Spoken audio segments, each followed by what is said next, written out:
people that work hard, you kind of try to emulate them, try to be like them, and seeing how hard they work, it makes you want to work hard.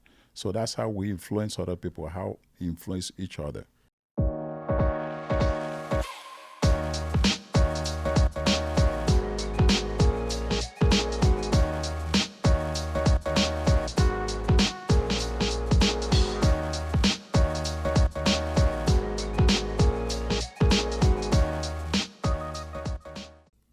This is Dave Meltzer with Entrepreneurs, the Playbook, and I have a dear friend, Christian Okoye, who, as he stated when he got here, my stories about Christian keep getting bigger and better. It reminded me, Vita Blue one time told me, he goes, it's funny, the older I get, the better I was. So the older I get, the better my stories get. That's how it works. Yeah, that's how it works. So my claim to fame is I first played in college at Occidental College. Christian played for Azusa Pacific. He ran me over and literally stepped on my chest. And I decided to go to med school after that. You played with Vance Mueller, right? Mueller, yeah. Yeah. He was good. Good guy. Not as fast as you, though. I found out today, 4.43, Yeah. 40. That's incredible. You Yeah. weighed 260 at the time. 260, yeah. And, just to put this in perspective, it was 85, I think, or 86 that you ran that. 86. 86, yeah. So 86, people weren't running 4.4s at 86. No. Now they're a dime a dozen. No. Yeah. I was just a lucky guy. It was awesome. But I love luck because it's where, opportunity meets hard work. Yes. And you took a lot of chances. So first I want to talk about what it's like to come over to America. Yeah. And you came to Azusa Pacific because they had an exchange program with Nigeria. Mm-hmm. And how many people were in your town in Nigeria? In Nigeria, my town, well, I grew up in Enugu.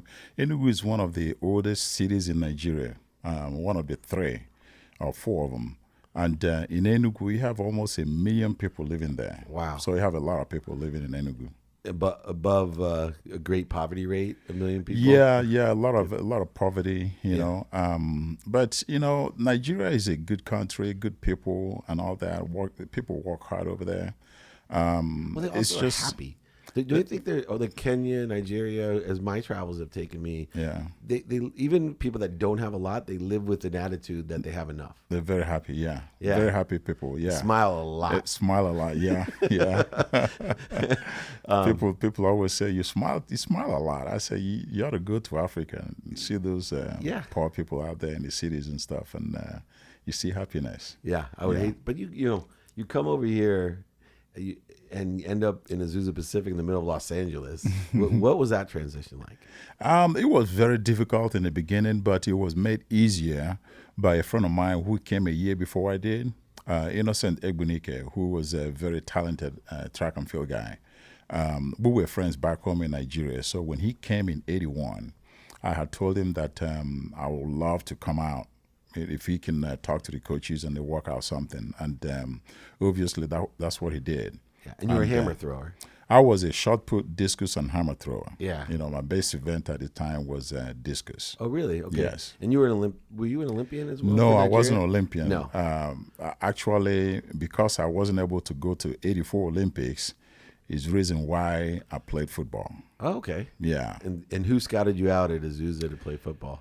Nobody did, actually. A lot of friends asked me, they told me, you look like a football player, you're fast, you're strong, you should play football. Did you know the game at all? No, I didn't know anything about it.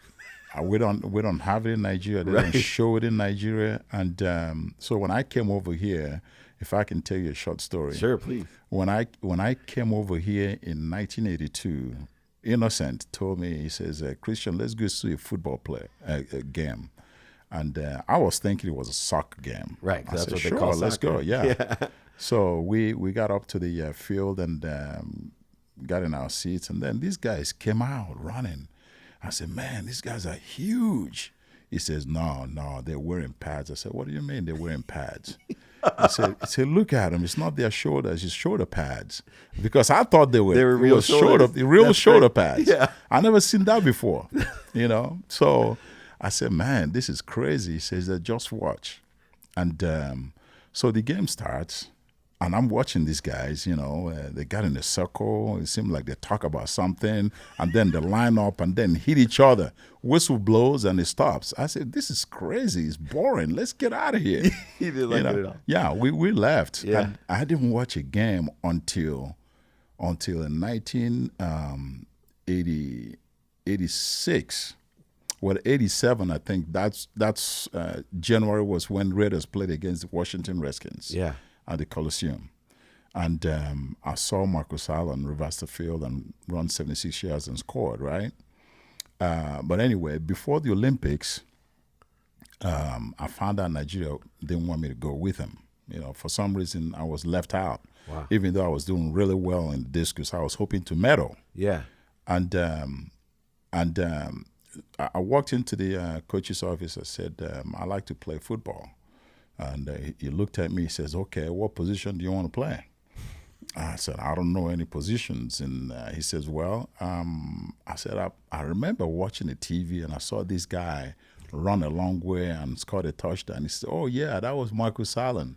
And I asked him, I said, what position was that? He said, running back. I said, well, that's what I want to play. Yeah, of course. That's how I became a running back.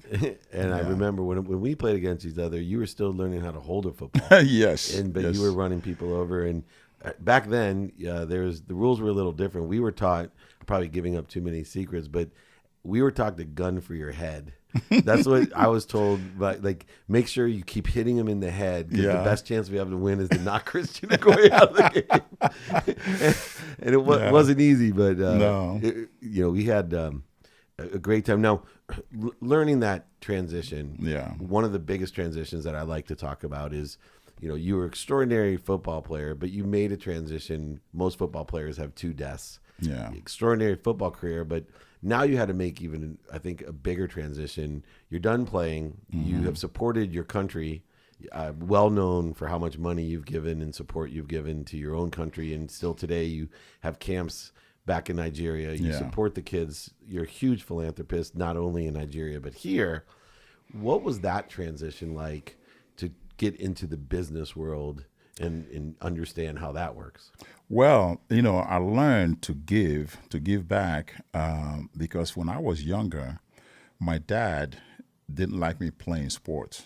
He wanted me to pay more attention to my education. Was he an athlete, your dad? Well, he played soccer when he was younger, and he sustained a lot of injuries. So he was said, he fast? Yeah, he was fast. So he told me, he says, I don't want you to go through all that. I want you to study and, so you can have a better job, right?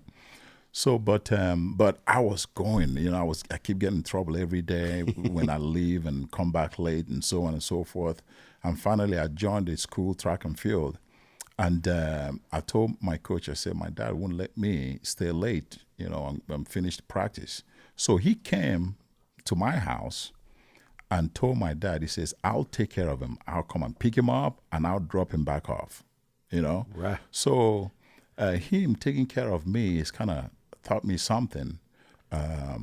Leaving Nigeria, going through Azusa Pacific and then playing the NFL, even at Azusa Pacific, I was taken to high schools and churches to tell my stories and kind of give my testimonies.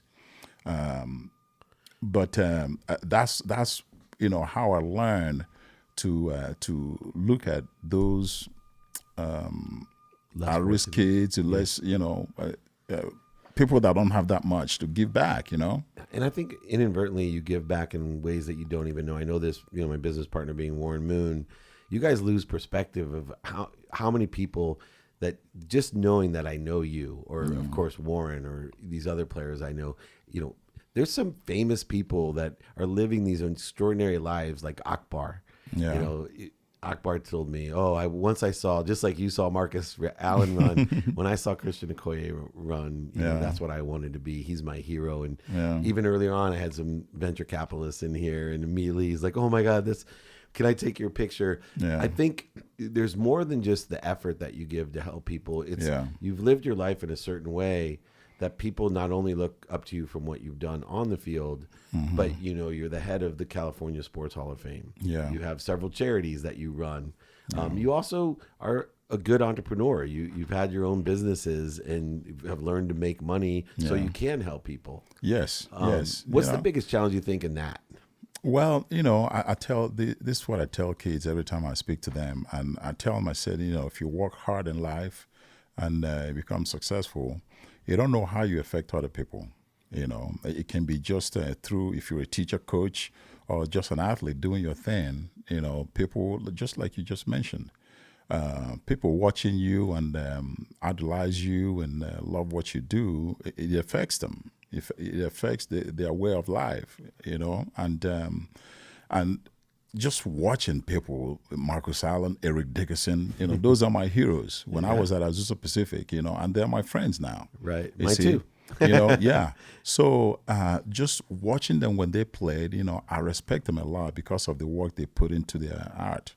And not only in sports, people that work hard, you kind of try to emulate them, try to be like them, and seeing how hard they work, it makes you want to work hard.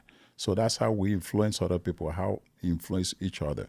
And I think our parents are the initial people that influence us. I know Yes. I grew up with a single mom, 6 kids, and one thing I take pride in is I have a serious work ethic. Even today, I don't call it work. I call it activity I get paid for. Yeah. But I'm up at 4 a.m. I'm inspired all day long to help people and to make money and help people and have fun. But, which one of your parents, if not both, did you look up to? We don't listen to our parents, but we watch them.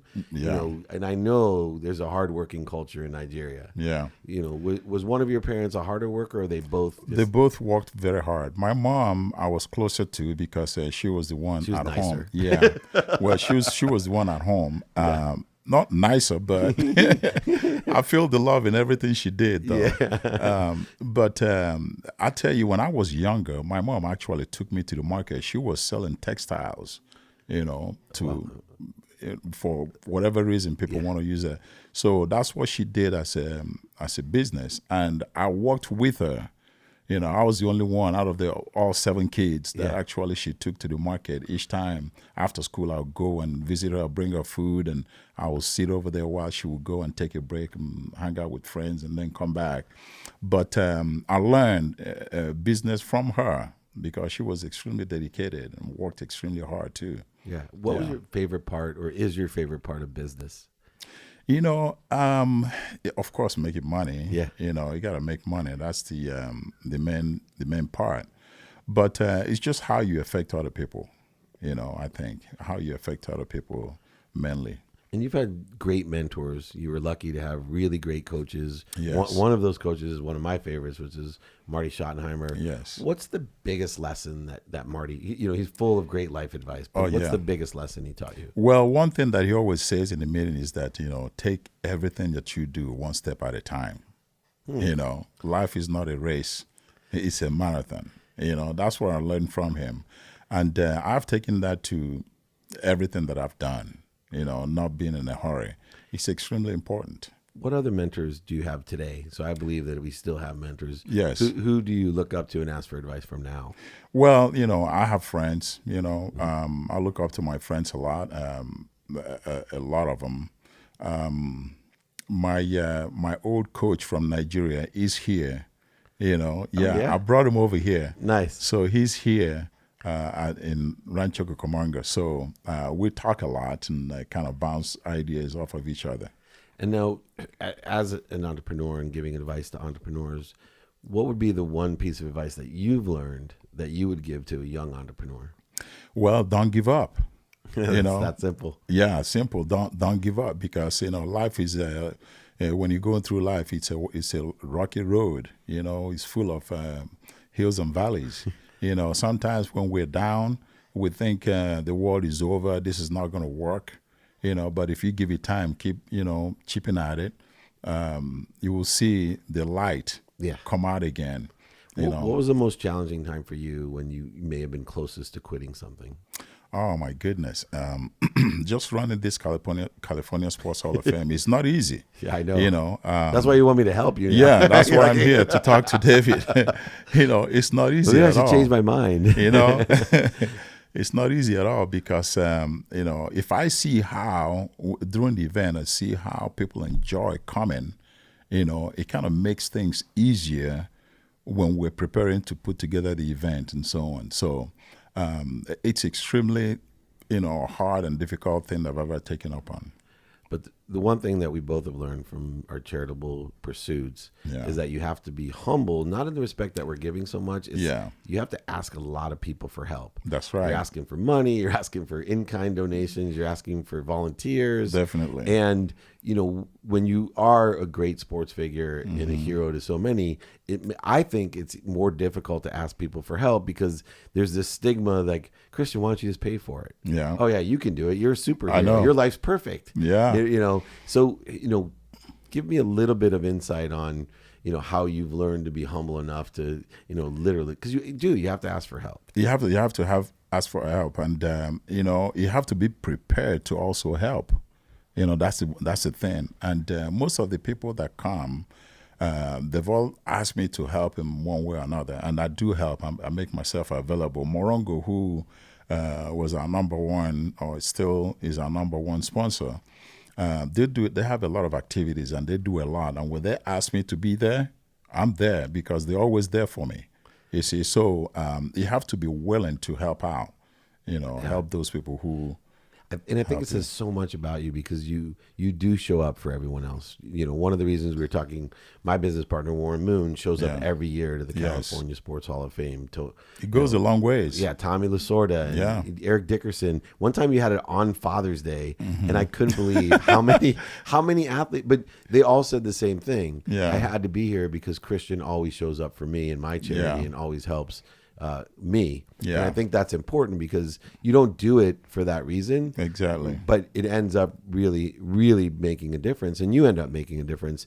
Out of all the great Hall of Famers that are in the California Hall of Fame, to end with, what's the most inspirational either story or person of all the members? And if you go up, look up the California Sports Hall of Fame. There's the who's who of athletes and celebrities. Yeah. Even this year we have a celebrity that's used. But I want to know the most inspirational story or man, person. I can't just pick one person. You can't? I can't. Can you give me one good story at least? Oh man, something good. I don't know if it's a story or Deacon Jones. If you listen to his speech, it's if you know Deacon Jones, he's extremely passionate about everything that he believes in.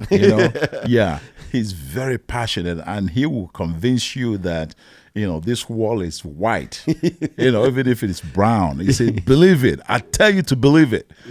So that's how he is, and I love watching him speak. And we're going to put that up on the California Sports Hall of Fame so people can see that speech as well as other. We're going to do a lot more content with the Hall of Fame, and that's why I wanted to have you on the playbook because not only are you still one of my favorite football players, but we become really good friends, and I look up to you because for such a man that's named the Nightmare, you really fulfill a lot of dreams. And I've watched it. I know so many kids, so many of your friends, as you said, that will lie in front of a bus for you. And I'll lie in front of you, which is like a bus. So thank you so much for everything. Well, thank you, David. I came to you because I know I respect the work you guys do. And I've known you for a long time. Of course, I've known Warren for a long time.